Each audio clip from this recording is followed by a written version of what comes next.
Kasih adalah sesuatu yang dicari setiap manusia.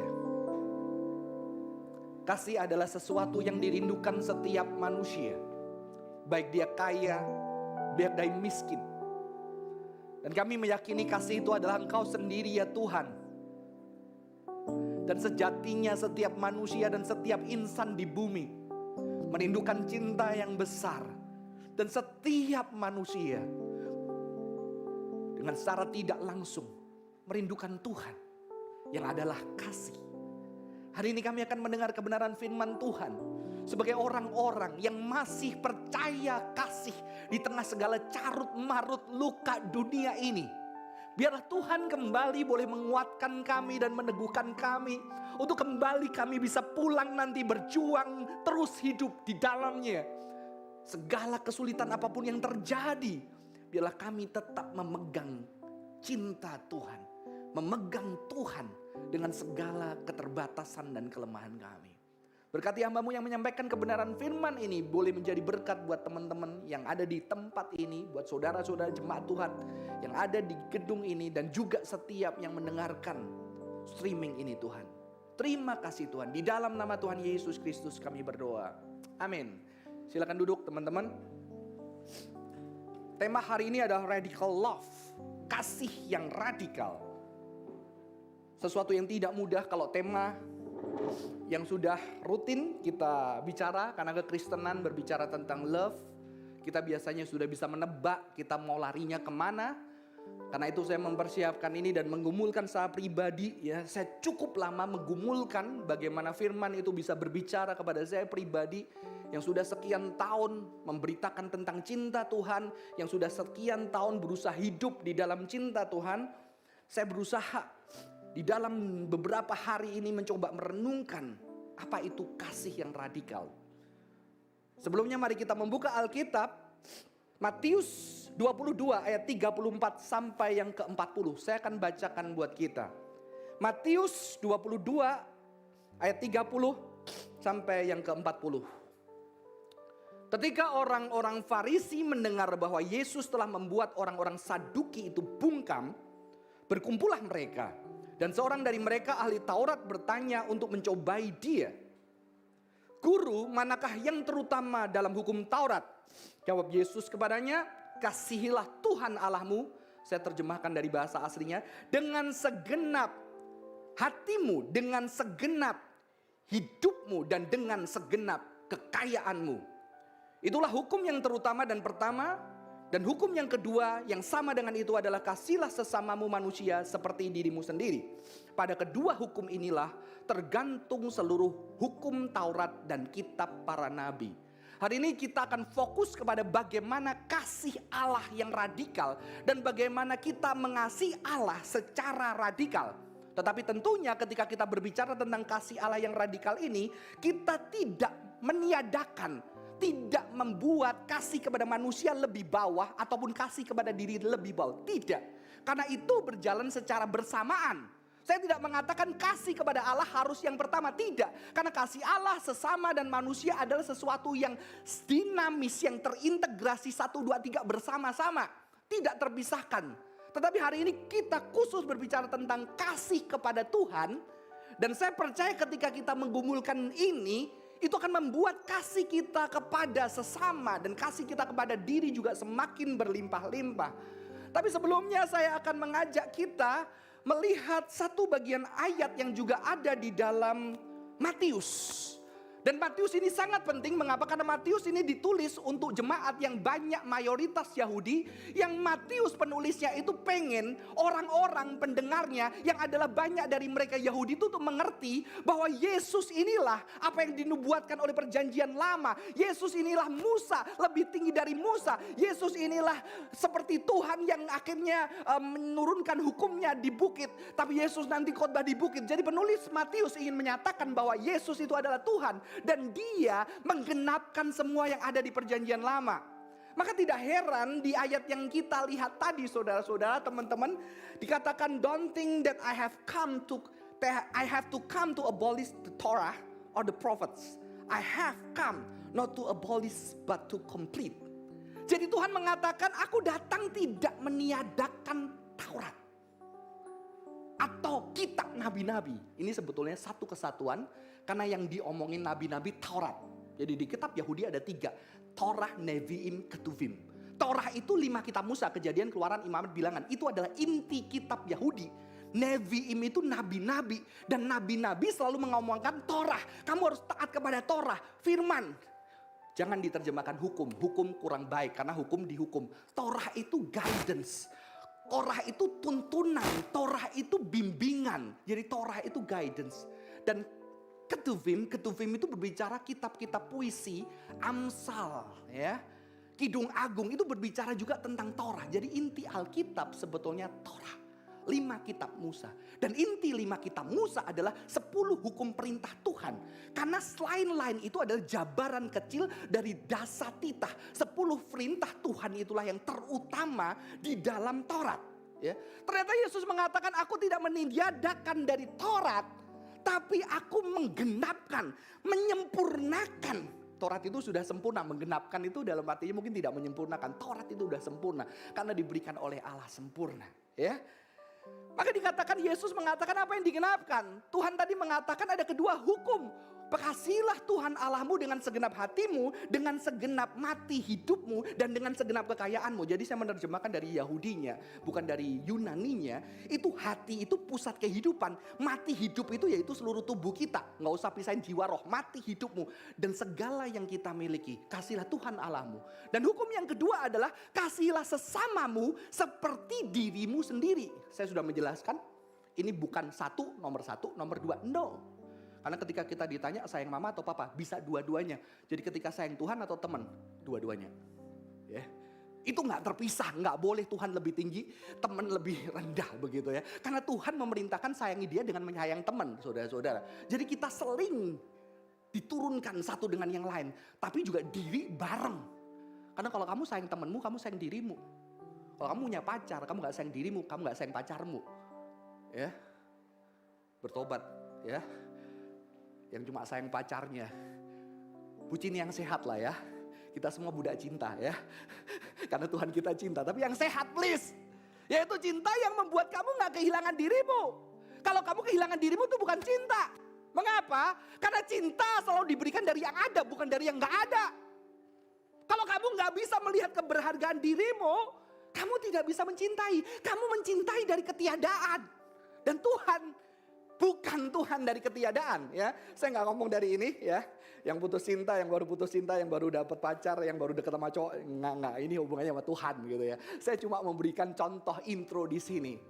Dan teman-teman jangan kaget ketika Tuhan memerintahkan ini. Sebetulnya firman ini disebut Shema dan Ahavta. Ahav itu love. Kok di dalam bahasa Ibrani love itu nggak dipisahin. Ada agape, philia, eros. Nggak. Love nggak dipisahin. Bahasa Yunani kelihatannya misahin di perjanjian baru. Tapi sebetulnya itu sama. Nggak ada bedanya.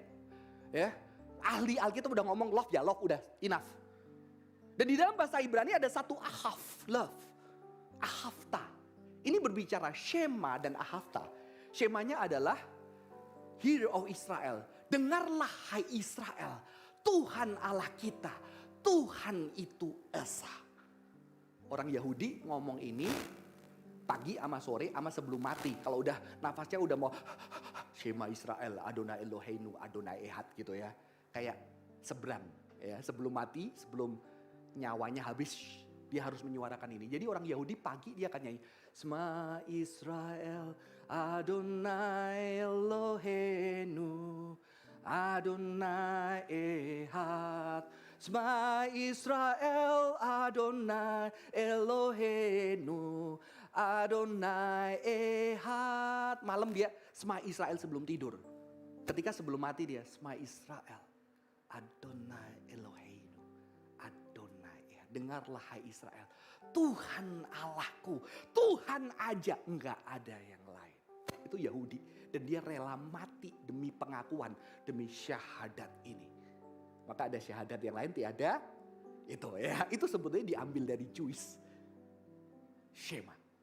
Dan kasihilah Tuhan Allahmu itu ve'ahavta.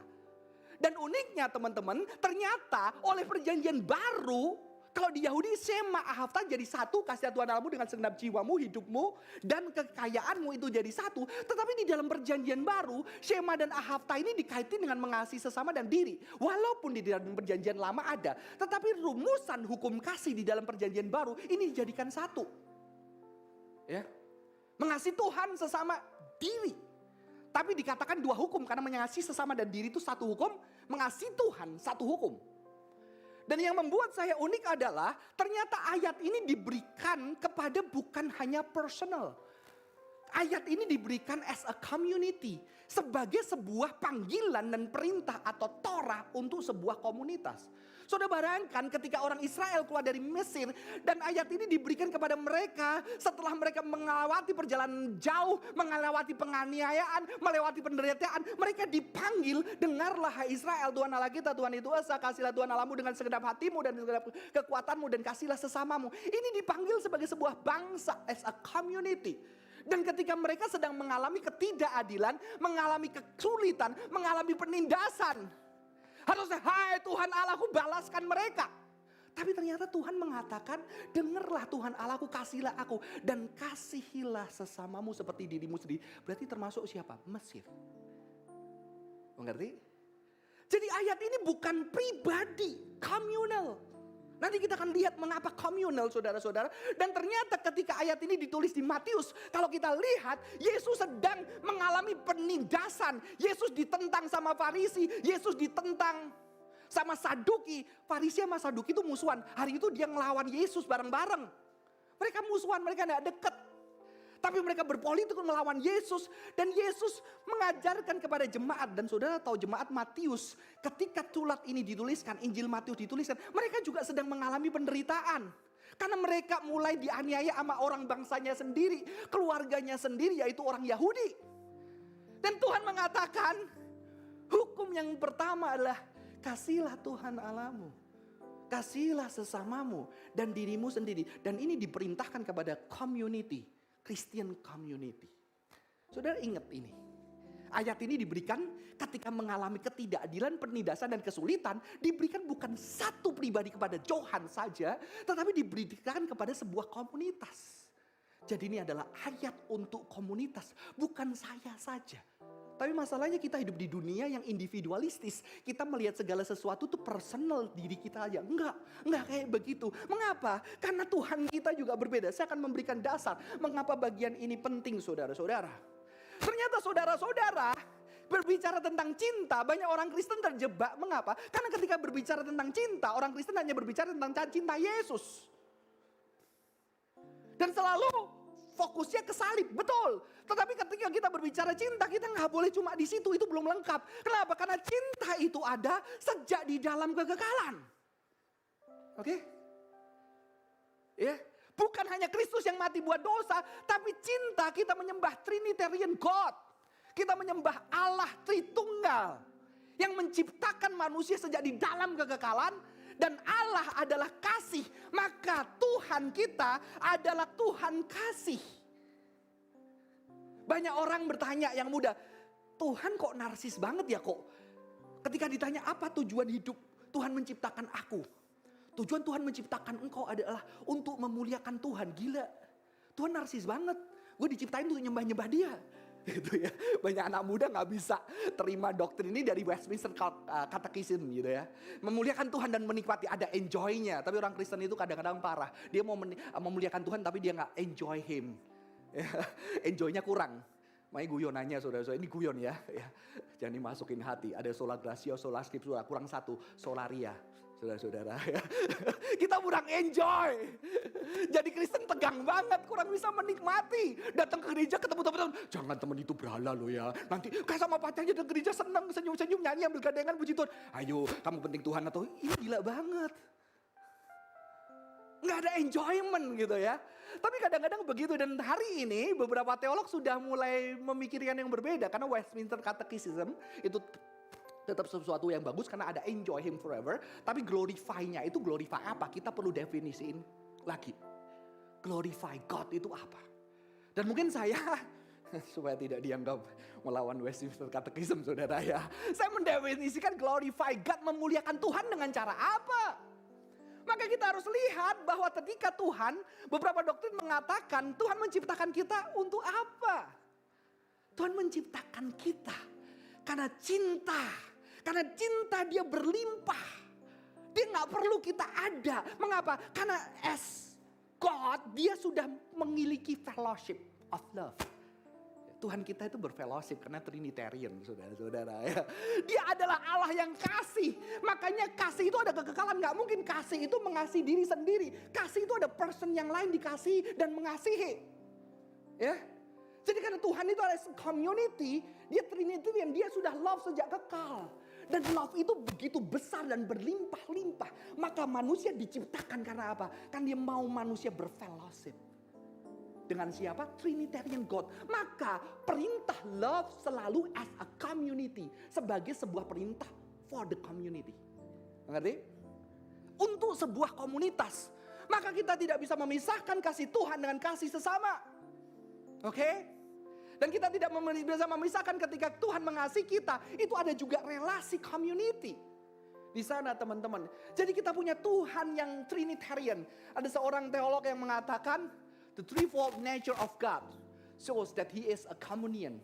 He is love, is communion of love, an endless eternal torrent of love, and self-offering from one person to the other. Ya, jadi torrent itu berlimpah-limpah, nggak ada habis, terus memberi diri. Jadi God itu di gambaran doktrin ini itu sebagai sesuatu yang dynamic. Yang kasihnya berlimpah-limpah sampai akhirnya manusia diciptakan di dalam kasih yang berlimpah-limpah. Kan dia mau manusia menikmati fellowship dengan dia. Kalau saya tanya istri saya, kita punya anak buat apa? Buat nanti melihara kita waktu tua begitu ya. Sedih banget. Ya, buat supaya nanti nikah sukses. Ya nanti rentah-rentah itu melihara gua. Ada ayatnya sih, anak itu adalah warisan buat papa mamanya. Karena yang melihara itu kalau anak berbakti ya. Gak sembarangan anak begitu ya. Jadi jangan merasa, Pak gua warisan lu ya. Hati-hati lu ya Pak, gua warisan buat lu. Itu lu berbakti gak gitu kan. Teman-teman, saya punya anak bukan karena itu. Tapi karena cinta kita yang sudah begitu besar. Dan akhirnya kita menghasilkan satu pribadi di dalam cinta kita. Anak kita, tapi ya jangan bayangkan Tuhan sebagai suami istri begitu saudara ya. Karena dia tidak bertumbuh ketika eternal. Jadi manusia itu diciptakan dari cinta. Sebagai sebuah community. Jadi berbicara tentang radical love adalah community. Cinta komunitas as a community. Dan dihasilkan dari Allah Tritunggal yang menciptakan. Jadi maka itu setiap orang di dunia entah sudah jatuh, semua sudah jatuh dalam dosa. Tetap ada kerinduan di dalam dirinya untuk menyatu dengan orang. Betul? Tetap ada kerinduan dari dirinya untuk mencintai. Kalau gak ada manusia, anjing jadi. Manusia udah terlalu mengecewakan. Udahlah, kalau ngapain sama anjing gua omongin lu di grup pecinta anjing. Gua bully lu. Kenapa anjingnya diikat? Kenapa anjingnya teriak-teriak? Kenapa anjingnya tidak disayangi? Mau senang-senang doang. Nggak mau menyayangi anjingnya. Itu ada saudara-saudara. Akhirnya banyak yang dibully juga. Nggak semua pecinta anjing seperti ini saudara-saudara. Ada yang kayak gitu. Kenapa? Karena manusia mengecewakan. Jadi di sini manusia ada love di dalam dirinya. Sehingga bahkan anjing peliharaan yang lain. Saudara kalau sekarang di US mulai banyak animal rights. Karena mereka lihat lebih baik gue vegetarian. Bukan karena itu sesuatu gaya hidup agama, tidak. Karena gue melihat banyak violence. Banyak kekerasan ketika industri meat itu ada. Banyak binatang-binatang yang tidak bisa melihat matahari cerah. Cuma diikat, dikasih makan, disuntik, sembelih. Ada satu evil di sana. Banyak orang, bahkan yang bukan Kristen mulai care sama animals. Saudara-saudara, gak cuma animals, earth. Mother Earth ya, harus dipelihara, dirawat. Karena bumi ini juga yang merawat kita. Saudara-saudara, ada love di dalam diri manusia. Dan inilah kita diciptakan dengan love. Maka berbicara tentang radical love, kita berbicara sebagai community. Cinta sebagai community. Dan di sini ada sesuatu yang unik saudara-saudara. If God is love, He is at once the lover, the beloved, and love itself. Love is the goodness that communicate itself from eternity. Kalau Tuhan itu kasih, maka Tuhan itu adalah pecinta yang dicintai dan dia cinta sendiri, saudara-saudara. Saudara, Saya selalu bilang cinta ada objek, ada subjek yang mencintai dan dicintai. Dan Trinitarian God memungkinkan Bapa mengasihi anak, anak mengasihi Bapa, Bapa mengasihi Roh Kudus, Roh Kudus mengasihi anak. Dan ada kasih yang communal. Dan Allah itu adalah kasih. Tetapi juga Allah ternyata dikasihi, saling mengasihi. Dan ini yang kemarin 25 Desember saya dapatkan ketika saya memberitakan firman. Orang Kristen selalu pusing kadang-kadang bagaimana kasih Tuhan adalah kasih Tuhan buat kita. Kasih Tuhan buat sesama, kasih Tuhan buat bumi ini. Yesus lahir, Yesus mati buat setiap orang. Mereka lupa bahwa Tuhan itu juga memberikan dirinya untuk dicintai. Karena kasih itu juga dia beloved. Mengerti? Dan ini justru menguatkan. Karena Tuhan kita bukan cuma Tuhan yang mengasihi, tetapi Tuhan yang memberi diri.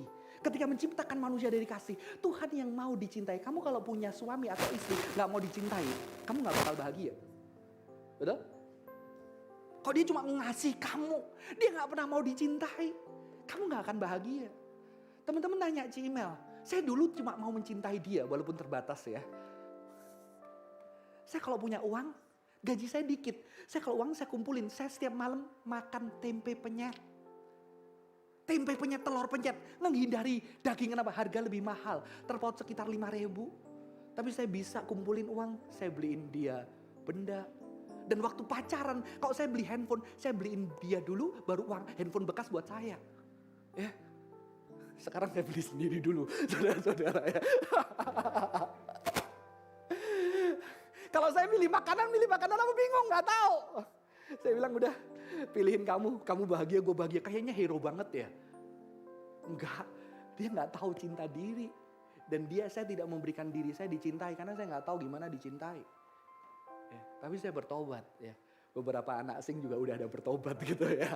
Ada di tempat-tempat, ayo belajar cinta diri. Kenapa? Kalau kamu gak cinta dirimu, kamu tidak memberikan cinta dirimu, kamu tidak akan bisa memberi orang lain untuk mencintai kamu. Sedangkan Tuhan kita memberikan dirinya dicintai. Maka Yesus memberikan dirinya digendong ibunya, disusui, ya, dinyanyikan. Nina Bobo gitu ya, versi Yahudi. Tahu? Saya juga gak tahu. Versi Yahudi gitu ya. Shema bukan ya. Itu bukan Nina Bobo saudara. Serem. Oke. Ada cinta di sana. Dia memberikan diri dicintai. Dan ketika dia menciptakan manusia. Maka itu dia tidak hanya memberikan diri. Dia merintahin. Cintailah aku dengan segenap hatimu, dengan segenap jiwa. Tuhan gila. Tapi itu justru Tuhan memberikan diri kita. Dirinya untuk bisa dicintai dengan segenap yang kita punya. Kita punya Tuhan yang mau kita cintai. Amin. Bukan seperti mungkin ada orang tua yang gak mau dicintai anaknya. Gak mau diberikan benda-benda karena mama udah cukup, mama udah bisa, kamu masih miskin. Ya puji Tuhan 25 Desember ketika saya berkhotbah tentang Tuhan yang mau dicintai. Cinta Kristen artinya Tuhan cinta yang mau dicintai. Karena Tuhan kita mau dicintai. Ada seorang ibu yang teks di IG saya, thank you Pak Johan, saya biasanya nolak pemberian anak saya gitu ya. Saya rasa tugas orang tua memberi, hari ini saya bertobat, saya belajar memberi. Karena Tuhan kita adalah Tuhan yang bisa memberi, yang punya segalanya. Tapi dia melihat pemberian Anda dan saya, sesuatu yang berharga, amin. Saudara-saudara, ternyata dia menciptakan kita. Kata Mother Teresa, God has created us to love and to be loved.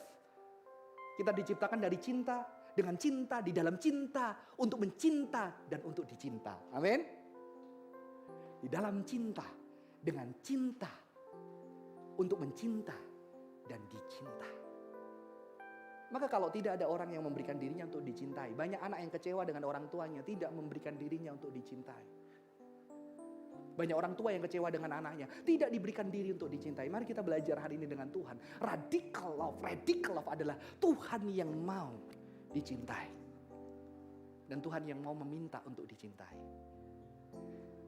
Maka jangan malu nanti yang suami istri, yang pacar, gue ngerasa gak disayang sama lu, boleh gak gue butuh dicintai, cara nyintain gue itu kayak gini loh, gue kalau diginiin seneng gitu teman-teman. Itu perlu banget.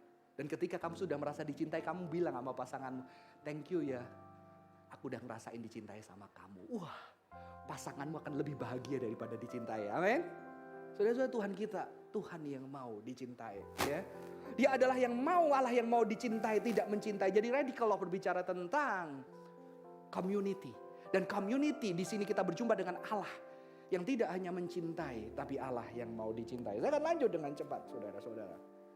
Dan tadi firman tadi diberitakan di dalam kondisi yang sulit, ada penderitaan. Bertahun-tahun di dalam dunia teologi sebelum perang dunia kedua, sebelum peristiwa Auschwitz, sebelum Hitler membantai banyak orang Yahudi, Tuhan Kristen digambarkan Tuhan yang statis, yang bergerak, yang tidak bisa terjangkau, yang transenden. Tetapi sejak itu muncul teolog-teolog seperti Karl Barth, Jürgen Moltmann yang mengatakan seperti ini, saudara-saudara. A God who cannot suffer is poorer than any man. But the one who cannot suffer cannot love either. So he is also a loveless being. Maka di sini mulai digambarkan. Tetapi ini berbahaya untuk doktrin Kristen yang tradisional. Kenapa, saudara? Karena Tuhan gak boleh suffer. Kalau suffer berarti bukan God. Kalau Yesus boleh, gitu ya. Jadi kalau kita membayangkan Allah Bapa suffer, kita bayangkan itu sebagai bahasa anthropomorphistik, bahasa manusia untuk menggambarkan kasih Allah, gitu saudara-saudara, supaya aman, gitu ya, supaya aman ya. Tuhan yang menderita, Kristus bisa, mengapa? Karena Kristus bukan Tuhan, Kristus juga manusia 100%. Dan di sini kita digambarkan apa? Dunia setelah perang dunia II, dunia itu membutuhkan Tuhan yang real, yang ada di medan peperangan, yang ada bersama dengan orang-orang yang menderita. Maka mereka membutuhkan Tuhan yang penuh dengan kasih. Dan ternyata Alkitab menjelaskan kasih itu dinyatakan dan disuarakan justru di tengah-tengah penderitaan, ketidakadilan, penindasan. Kasih itu didengungkan, dan kasih yang terbesar yang kita percaya di dalam Kristus Yesus, puncak kasih itu diberitakan adalah di atas kayu salib. Di atas kayu salib, di tengah penderitaan yang begitu besar, di tengah adanya selalu alasan untuk marah dan mendoakan penghukuman bagi orang-orang yang menyakiti kita. Tetapi di atas salib yang penuh dengan darah itu, ada suara, Bapa, ampuni kesalahan mereka, sebab mereka tidak tahu apa yang mereka perbuat. Ternyata penderitaan yang begitu besar, begitu dahsyat, tidak bisa menghilangkan dan mengalahkan kasih Tuhan dan kasih manusia terhadap manusia. Maka dikatakan Yesus menggenapi Torah, kasih kepada Tuhan di tengah penderitaan yang besar. Di tengah Yesus berteriak, mengapa Bapa kau meninggalkan aku? Di tengah ketiadaan Tuhan, di tengah Tuhan, kata seorang teolog, God against God. Allah yang melawan Allah, nggak ada alasan. Dia sudah tidak merasakan Tuhan hadir, tapi ternyata dia tetap taat dan mengasihi Tuhan. Tetapi di saat yang sama dia tetap mengasihi orang-orang yang harusnya bisa didoakan penghukuman Tuhan datang kepada mereka. Itulah puncak kasih terbesar di dalam kekristenan. Ada suffering. Saudara-saudara, seorang teolog mengatakan, He became what we are, that He might make us what He is. Kita menderita, kita suffer. Dan akhirnya apa, saudara-saudara? Ketika kita menderita, Tuhan menderita. Tuhan sebagai roh tidak bisa menderita. Dan manusia yang bertubuh tidak bisa merasakan cinta. Karena pemberitaan itu tubuh. Tuhan jadi tubuh untuk apa? Jadi seperti kita untuk tubuhnya bisa merasakan yang namanya penderitaan. Kalau teolog Moltmann mengatakan, ternyata Tuhan itu yang menderita, ya antropomorfistik, saudara, bahasa antropomorfistik ya. Allah Bapa juga menderita. Kenapa? Karena dia membiarkan anaknya yang dia kasih dengan banget itu hancur. Padahal dia punya kuasa. Karena kasih. Saya bayangkan ketika saya punya anak. Untuk mengasihi anak saya harus hancur. Tetapi saya harus melepaskan tangan saya. Itu penderitaan seorang ayah yang sangat besar. Dan disinilah kita berbicara Trinitarian love. Begitu berbicara radical love, kita bicara Trinitarian. Gak cuma Yesus, ada Bapa, ada Roh Kudus. Sebagai satu kuasa yang ada. Saudara-saudara. Ya. Jadi kita tadi bicara creation, redemption, dan death. Maka teman-teman, kalau kamu tidak berani menderita untuk orang yang kamu cintai, kamu tidak mencintai. Dan kalau kamu berani menderita untuk orang cintai, ketika nantinya kamu betul-betul mengalami kasih Tuhan, saya percaya Tuhan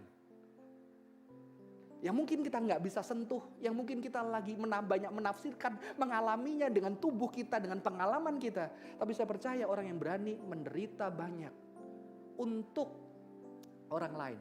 Ketika dia percaya Tuhan Yesus, dia banyak akan berani menderita untuk Kristus. Amin. Tapi kembali, penderitaan ini bukan dari ketiadaan diri. Karena Yesus dicintai penuh. Cintai penuh dengan Bapa, dicintai dengan Roh Kudus. Yesus penuh. Karena cinta hanya bisa diberikan oleh orang yang punya cinta. Kalau orang nggak punya cinta akan diri dia yang penuh, itu bukan pemberian. Karena kamu tidak memberikan dari yang ada, kamu memberikan dari ketiadaan untuk memaksa orang lain memberi kamu lebih ada, betul? Banyak cinta manipulate. Kita nggak punya, ya udah gue berkorban karena emang kita nggak cinta diri supaya apa? Nanti dia berkorban sama gue. Kalau dia berkorban lagi, gue lebih banyak lagi supaya apa? Dia lebih berkorban kepada gue. No, itu bukan love, itu masokisme. Karena nggak cinta diri udah siksa aja demi dapat cinta, ya kan? Kita nggak cinta, cinta harus dari yang ada. Di sini saya belajar.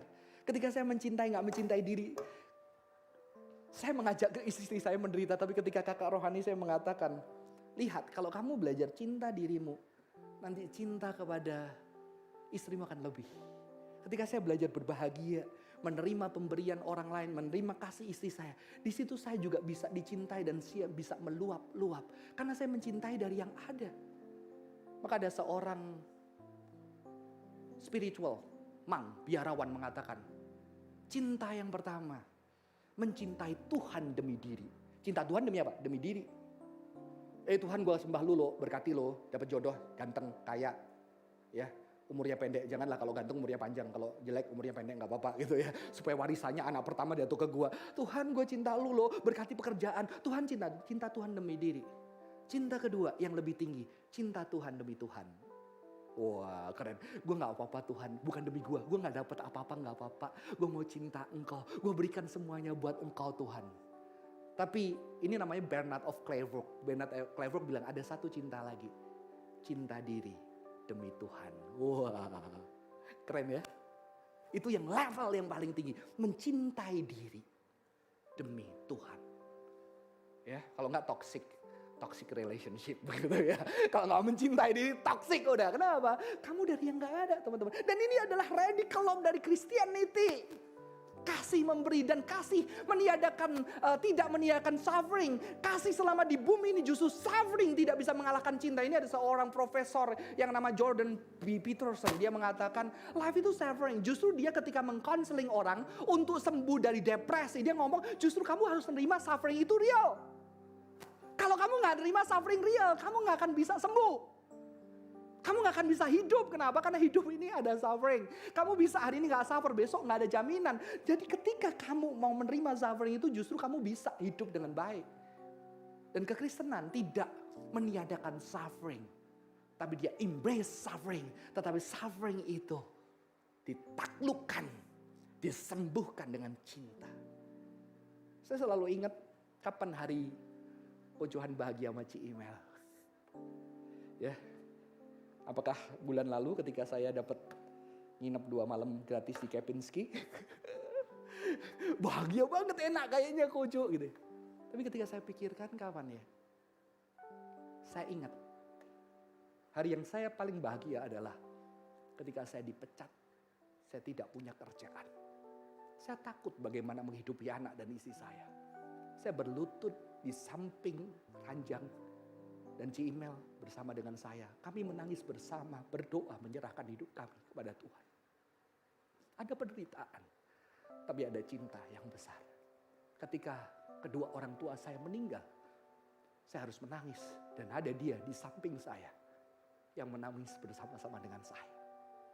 Itu adalah cinta yang saya rasa paling membahagiakan saya. Di tengah suffering, di tengah kesakitan yang begitu dalam. Dan inilah radical love. Bahwa segala kesakitanmu tidak akan memberhentikan cinta Tuhan. Amin. Tidak akan. Segala penderitaan dunia ini, Tuhan akan memampukan kamu mengasihi walau sulit. Kalau nggak sulit, nggak kasih. Saudara, yang terakhir saudara-saudara. Yang terakhir adalah dari satu buku John D. Caputo. Jadi cinta yang radikal adalah the impossibility of love. Saudara-saudara, dikatakan apa? We are asked to believe what seem incredible, to believe what seem unbelievable, what it seem impossible to believe. That is really faith. Mempercayai sesuatu yang mustahil. Mustahil gue bisa maafin, mustahil gue bisa ngampuni, mustahil gue bisa percaya Yesus benar-benar mati dan sayang gue. Di tengah hidup gue yang begitu hancur, mustahil gue masih percaya kasih. Kita disuruh mempercaya itu. To dare to love someone far above our station. Melampaui kondisi kita. Like a beggar in love with a princess. Or to dare to think that someone so wonderful could love us. To dare to love in such an impossible situation. Mencintai di tengah kondisi yang impossible. Seperti apa? Seperti pengemis mencintai putri. Saudara-saudara, mencintai Tuhan itu melampaui pengemis mencintai putri. Jadi cinta Kristen adalah kita tahu kita pengemis, tapi kita bisa ngomong sama putri, nikah yuk gitu. Ini goblok sih. Goblok. Tapi kalau dia cintanya begitu besar, pengemis tidak lagi merasa diri pengemis karena dia tahu ada cinta yang besar dan dia rela apa aja dia untuk mencintai itu. Cinta Kristen adalah cinta keberanian. Mengapa? Karena kita diminta mencintai Tuhan. Kalau Tuhan tadi inkarnasi kenosis dari yang tertinggi turun ke bawah mencintai kita, itu satu yang kemustahilan luar biasa. Maka saudara-saudara, kalau ada belajar sejarah cinta, kekristenan itu menempati tempat yang penting. Karena justru sejak kekristenan masuk, ada itu cerita kisah Romeo dan Juliet. Kenapa? Karena dari kisah yang berbeda orang bisa mencintai. Kenapa? Karena kekristenan mengajarkan Tuhan yang turun ke manusia. Kalau Anda belajar filsafat Yunani, Tuhan tidak boleh mencintai. Karena cinta berarti kekurangan. Engkau mencari yang kurang untuk dipenuhkan. Maka Tuhan tidak mencintai. Tapi Tuhan adalah keindahan yang tidak mencintai. Tetapi dia karena dia keindahan, dia magnet yang besar, raksasa. Semua orang tersedot kepada dia untuk mencintai dia. Jadi narsis banget.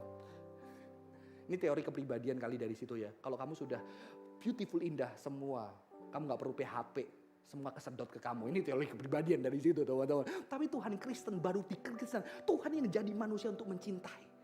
Tapi ternyata saya mengatakan di buku itu gak ngomong ada satu impossibility of love, yaitu yang jadi manusia ini diminta mencintai Tuhan. Seperti pengemis yang mencintai princess, manusia yang berdosa mencintai Tuhan, yang mulia, yang agung, yang indah, yang kekal. Saudara-saudara, inilah radical love. Mencintai Tuhan. Kita yang penuh dengan keterbatasan mencintai Tuhan yang tidak terbatas. Mencintai Tuhan yang begitu mencintai kita. Inilah manusia. Dan untuk mencintai Tuhan itu, relakah kita juga memberikan yang terbaik yang kita punya. Dan orang-orang yang percaya radical love, orang Kristen adalah orang-orang yang mencintai. Teman-teman, saya minta singer, worship leader di depan, pemain musik. Mari kita ambil waktu sejenak sebagai anak-anak Tuhan tentang cinta. Cinta yang diperintahkan Tuhan sebagai community. Sebagai community kita saling mengasihi tapi mencintai Tuhan. Tapi cinta yang juga ada suffering, ada penderitaan. Karena untuk mencintai kita Tuhan rela suffer, Tuhan menderita menjadi manusia, disakiti tetapi membuktikan kasih itu tidak terkalahkan sampai puncak di dalam penderitaan yang besar. Kasih itu tidak disalahkan. Tetapi kasih yang radikal juga berbicara kasih yang impossible. Kenapa? Karena kita manusia rela mencintai Tuhan. Itulah yang membuat beberapa tahun lalu ketika saya merasakan cinta Tuhan, yang membuat saya berani meninggalkan apa yang saya kejar. Saya pengen jadi orang kaya. Saya punya kemampuan. Setelah lulus S1, ada seorang bos. Saya dulu cuma kerja delivery service. Bayangin saudara, waktu saya kuliah saya harus ngantar-ngantar makanan, dapat tip 5.000, 10.000. Kadang saya juga harus jualan baju. Yang biasanya kos-kosan cewek gitu ya. Jadi mau baju bisa nyicil gitu ya. Saya sales baju saudara-saudara. Saya ngantar masakan. Kadang-kadang saya juga harus pergi dikasih uang 50.000. Saya bagi brosur. Saya sekolah tidak bagus, sekolah saya pergi ke sekolah yang bagus, di situ saya lihat teman-teman saya yang bisa sekolah bagus, tapi saya harus bagi bosur di depan. Tapi orang yang kayak pengemis itu, ketika bekerja dan satu hari pulang dari restoran, pemilik restoran yang juga punya pabrik besar di Surabaya datang memanggil seorang delivery service. Setelah lulus kamu ikut saya. Saya bilang saya nggak punya kemampuan, saya baru lulus. Saya nggak butuh punya kemampuan.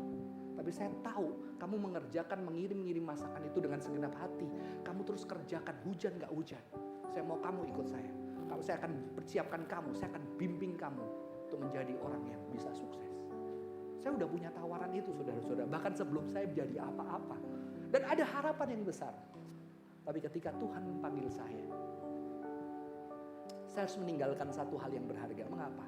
Keinginan saya yang harta yang paling berharga adalah menjadi orang kaya, karena saya anak pertama dan mama saya bukan orang yang kaya. Saya harus memelihara mama saya, hari tua dia.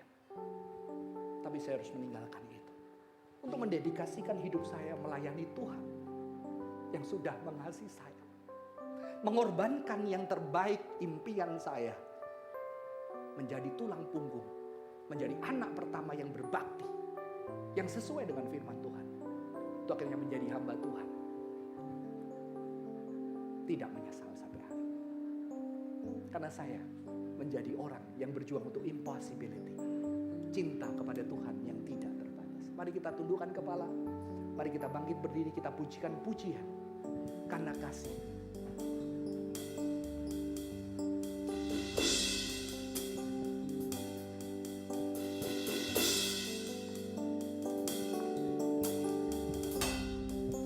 Karena kasih.